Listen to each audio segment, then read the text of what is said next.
Work out 4 times 10 to the power of 3 times 6 times 10 to the power of minus 5.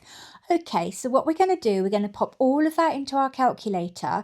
We'll probably come out with a fraction, maybe a decimal. If you get a fraction, I can't remember what I got, to be honest, but decimalize it. I got this answer, but now I need to change that into standard form.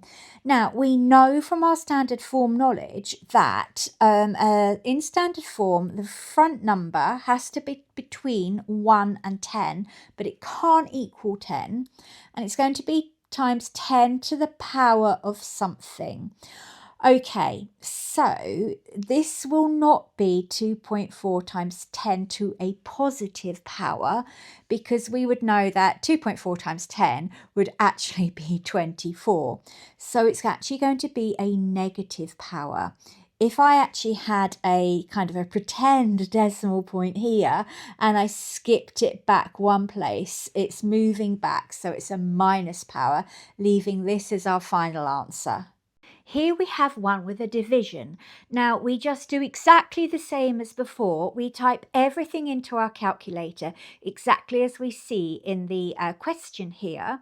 Then if we get a fraction answer, we will decimalize it, and you should get that. And now we need to pop it into standard form. So I'm going to write 4.56 times by 10 to the what. Okay, so if I had 4.56, if my decimal point was then here, I would move back once, twice. So it's 10 to the minus 2. This one, it will really help us if we if we use the fraction button on our calculator. So if you first up press your fraction button, and then we'll type in our numerator, and then we'll press the down arrow and type in our denominator. When you've done all that, if you come out with a fraction answer, pop it into a decimal and you should get this. Now, I need to make this into standard form. Standard form, as we know, is a number between 1 and 10, but it can't be 10.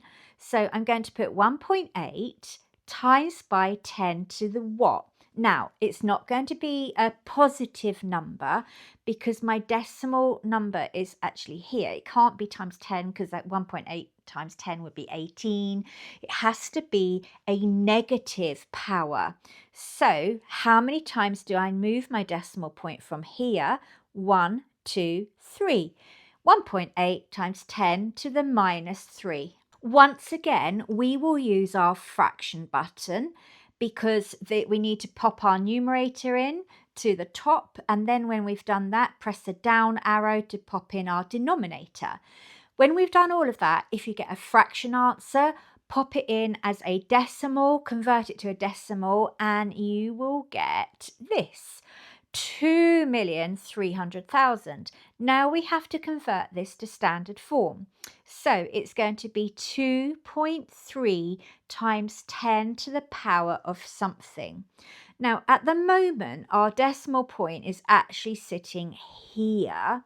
So we need to go back 1, 2, 3, 4, 5, 6 times. We would be making 2.3 times 10 to the power of 6. It all becomes like times 10 6 times, and then you would get your 2,300,000. Another one where we will start with our fraction button, and we'll pop in our numerator, press the down button, pop in our denominator. When you have done all of that on your calculator, you will find that your answer is this. And now we need to make it into standard form. So I'm going to write 6.592 times by 10 to the what. So my decimal point is sitting there. So I've gone back 1, 2, 3, 4, 5 times. So 6.592 times 10 to the power of 5.